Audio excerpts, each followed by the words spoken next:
Abi. Fatih abi. Misafir şeydi ya, Adıyaman'dan gelmiş. Adıyaman'dan misafir ne geldi?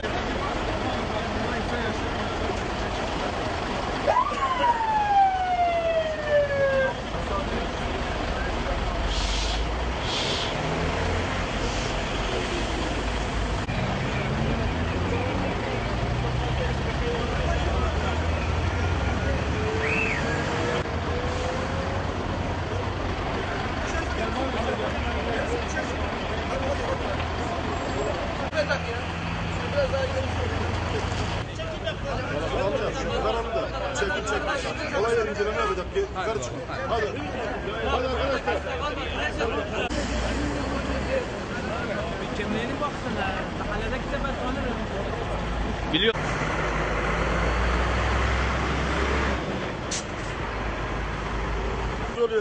Bizim belediyelerimiz çalışmıyor. Burada 3 kişi 6 kişiler yok. Gidin Konya'ya, Kayseri'ye görün orada bir tane ışık göremezsiniz. Ya üstten geçer ya alttan geçer. Bu kaza kaçıncı kaza? Artık yeter yani. Çok kaza oluyor mu burada? Burada ayda bir tane kesin ölü var burada. Daha bir hafta 10 gün önce yine aynı yerde motosiklet kazası oldu. Ya biz artık bunlardan bıktık yani.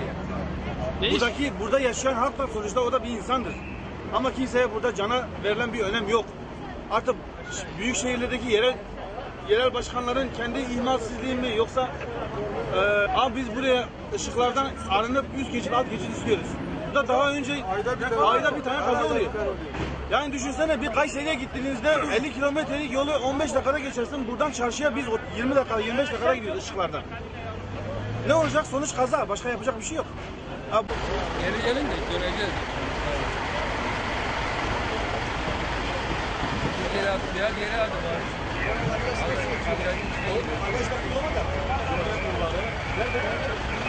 Şimdi fabrikaya da gidiyor. Aşağıya herhalde aşağı. Tekrar oğlum. Abi aşağı gir.